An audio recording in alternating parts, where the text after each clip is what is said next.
الله الرحمن الرحیم. خدمت علمای عالیقدر و مؤمنین هندوستان سلام عرض می کنم. این روزها مصادف است با سالروز رحلت حضرت امام خمینی رحمت الله علیه و در سالهای گذشته مراسمهای بزرگی در هندوستان در شهرهای مختلف ایالتهای گوناگون برگزار میشد و اظهار ارادت میشد به خاطر علاقه‌مندی که مردم شریف هندوستان به حضرت امام خمینی رحمت الله علیه دارند و اعتقاد جدی به راه او دارند. ولی امسال به خاطر مشکل کرونا برگزاری این مراسم ها میسر نیست، لذا فرصتی است که علمای عالیقدر بسم اللہ الرحمن الرحیم. ہندوستان کے معزز اور گراں قدر علماء اعلام اور مومنین کرام کی خدمت میں سلام خلوص پیش کرتا ہوں. یہ ایام امام خمینی رحمت اللہ علیہ کی جاگداز رحلت کے ایام ہیں.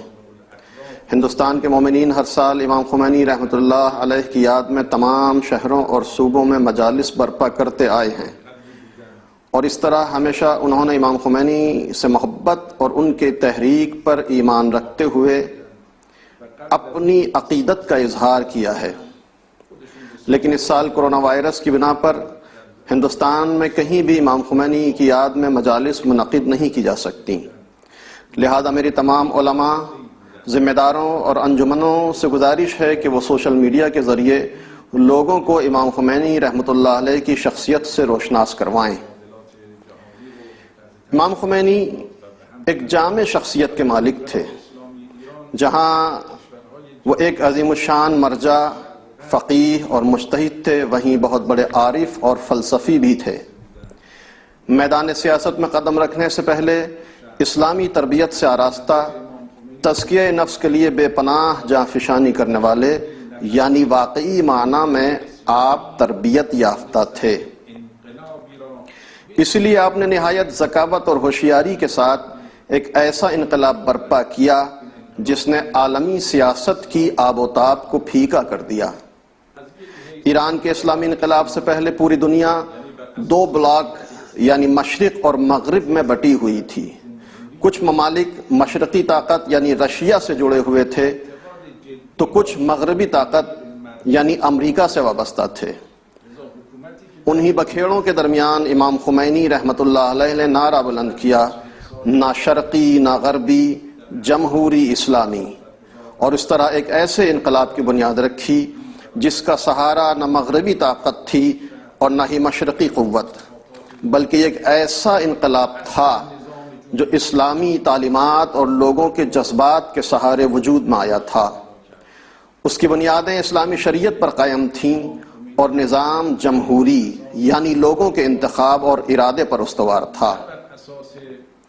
امام خمینی رحمت اللہ علیہ عوامی رہبری کے قائل تھے، اسی لیے آج ایران میں جو حکومت قائم ہے وہ لوگوں کی رائے سے وجود میں آتی ہے. چونکہ امام خمینی رحمت اللہ علیہ کا فکری منبع حقیقی اسلام تھا، نہ کہ افراطی اور تکفیری اسلام. امام خمینی ایک بے مثال عابد و زاہد تھے. ان کے زہد و ورع کی ایک علامت جمران کا وہ معمولی امام باڑہ ہے جسے آپ نے انقلاب کی کامیابی کے بعد لوگوں سے خطاب کرنے کے لیے انتخاب کیا تھا، جس میں دنیا کے مختلف قسم کے اور ہر طرح کے بڑے بڑے لوگوں سے ملاقات کرتے. اسی طرح آپ کی الہی اور معنوی زندگی کا اثر تھا کہ انقلاب کے بعد اپنی 10 سالہ حیات تہران کے ایک ایسے گھر میں گزار دی جو معمولی ہوتے ہوئے کرائے کا تھا. جب امام خمینی رحمت اللہ علیہ نے اسلام اور عوام کے سہارے انقلاب کو کامیاب بنایا تو عالمی سامراج کو یہ بات بھلی معلوم نہ ہوئی کہ کیوں کر ایک ایسا انقلاب قائم ہو سکتا ہے جس کا سہارا نہ مغربی طاقت ہو نہ ہی مشرقی طاقت. لہذا اس کو دنیا والوں کے سامنے آئیڈیل بن کر ابھرنے سے روکنے کے لیے چالیں چلی گئیں، سازشیں کی گئیں اور اس کا بھرپور مقابلہ کرنے کی کوشش کی گئی. لیکن دشمن ہر محاذ پر ناکام رہا اور آج یہ انقلاب ہے جو 40 برسوں سے اسی راستے پر آگے بڑھ رہا ہے جسے امام خمینی رحمت اللہ علیہ نے معین فرمایا تھا. یہ انقلاب آج پائیدار سیاست، مستقل معیشت اور محکم ثقافت کے سہارے اپنے پیروں پر کھڑا ہے۔ امام خمینی کے ایسے ہی کارناموں نے آپ کی شخصیت کو استثنائی ہی نہیں بلکہ ابتری بھی بنا دیا تھا۔ اسلام کی پوری تاریخ میں ائمہ علیہ السلام کے بعد ہمیں کوئی بھی ایسا انسان نہیں ملا جو امام خمینی رحمۃ اللہ علیہ کی طرح جامع شخصیت، بے نظیر شجاعت، گہری بصیرت کا مالک ہو۔ یہ امام خمینی رحمۃ اللہ علیہ کا ہی کارنامہ تھا کہ ایرانی عوام کے دلوں میں اپنی شجاعت کی روح پھونک دی تھی، جس کے بعد وہ نڈر ہو کر عالمی سامراج کے سامنے سینہ سپر ہو گئی۔ امام خمینی نے انقلاب کو کامیاب بنا کر اسلام کو زندہ اور شریعت کا احیاء کیا، اور پہلی مرتبہ تاریخ میں ایک ایسی حکومت قائم کی جو اسلامی قوانین پر استوار تھی۔